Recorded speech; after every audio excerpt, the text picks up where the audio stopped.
Hello fellow freaks and geeks, and welcome to another Criminally. I'm Ollie, and today for Top 5 Friday I'm going to do a video that was requested by Crystal over at Crystal's Bookish Life, and that is the top 5 Stephen King books for people who've never read Stephen King.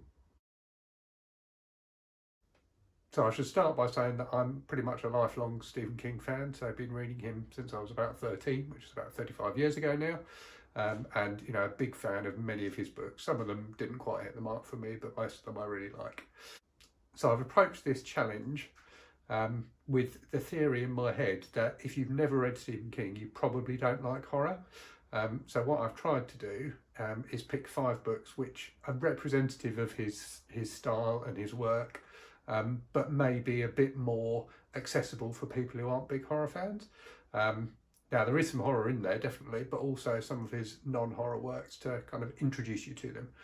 So I'm going to go through them in no particular order and just give a brief overview of each one and tell you why I think it's a good book for a non-Stephen King reader to start with.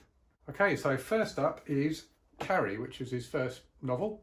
Or first published novel anyway. So this is the one I often recommend people who want to start reading King with. A, because it's his first published novel, so it kind of makes sense to start at the beginning. But also because it is really quite accessible. As horrible as that cover is, and as horrible as some of the stuff in the book is as well, I think if it was published today, it might almost be published as a young adult novel because of its focus on a teenage girl as the protagonist. So the plot is probably one that's familiar to you. So Carrie White is a girl with a deeply religious, overbearing mother who's bullied a lot at high school and also has psychic powers which allow her to get some revenge on her classmates in the end. It's a very readable book. It's, by King standards, very short, and because of that that kind of young adult theme of like coming of age and bullying and things like that, I think it's quite accessible for many readers. So I think this is a good one to start with, but maybe you'll want to pick one of the other 4 instead. Next up then is another fairly early King book. So this is Different Seasons, his collection of 4 novellas from 1982. So King's written quite a lot of novellas over the years, which are collected in various editions, and also loads of short stories, and I really like his short stories. Sometimes I don't like his novellas quite as much, but I think this is a good choice for a first-time King reader for a couple of reasons, which I'll talk through now. So firstly, because it's novellas that, and it's not a particularly thick book, the stories are reasonably short. So there's 4 novellas in here, and 2 of them are ones that will probably be familiar to you. So one is The Body, which was filmed by Rob Reiner as Stand By Me. Not really a horror story, although it does have some horror elements in it, but a very readable and accessible coming of age story. And the other one, which people will be familiar with, is Rita Hayworth and The Shawshank Redemption, which obviously was filmed as The Shawshank Redemption by Frank Darabont, who's also made a couple of other Stephen King films. So again, that one's definitely not horror, but very readable, very accessible, very satisfying novella. But then on top of that, you've also got 2 horror novellas in here. So you've got Apt Pupil, which is about a kind of strained relationship between a student and their teacher, and The Breathing Method. I think it's called The Breathing Method. Yeah, The Breathing Method, which is a shorter one, which is a pure horror story about a woman in the late stages of pregnancy, which is really good. So there's a bit of balance in here to kind of get you into King's writing, but also introduce you to some of the horror side of his work without overloading you, shall we say.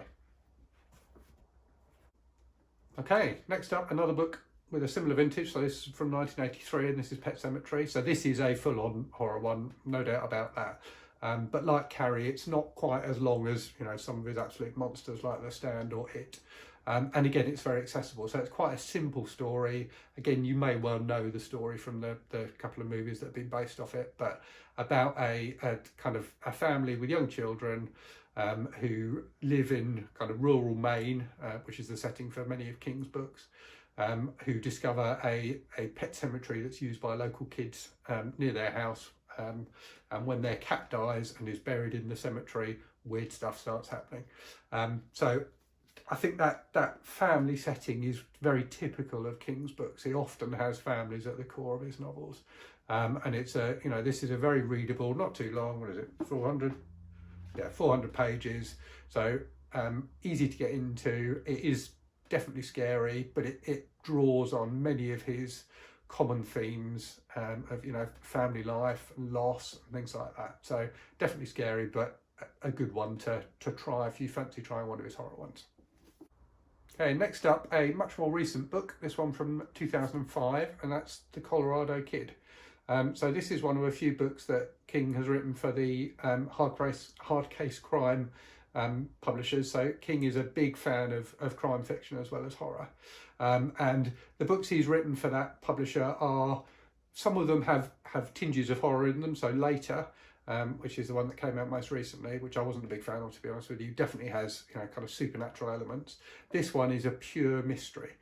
So like many of his books, it's set in rural Maine, so in this case on a small island, and it's just wonderfully atmospheric. So it's got some wonderful like long dialogue sections with kind of old timers on the island talking to each other. It's got a beautifully natural kind of flow to the language and the dialogue. So I think for me, it's probably some of his best writing.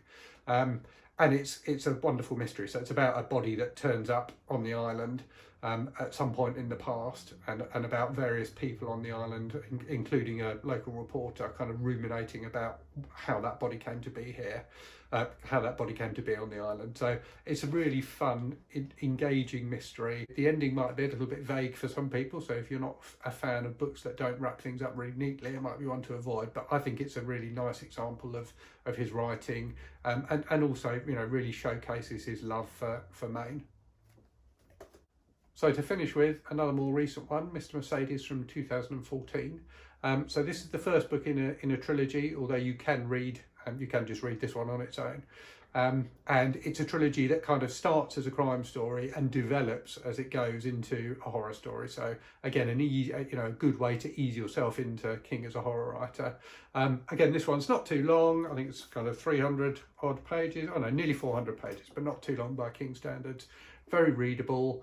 It's about an aging detective who's retired from the police force, who failed to solve the one case which really plagued him, which was someone driving a car into a crowd of people and killing a number of them. And it's about him working now as a private eye with some of his assistants to try and solve those murders. So it's, again, I think it's King being quite reflective as he himself grows older, and, you know, thinking about aging and regrets as people go on. So some of the themes are, you know, really quite appealing compared to and interesting compared to the kind of coming of age themes that were in a lot of his earlier books.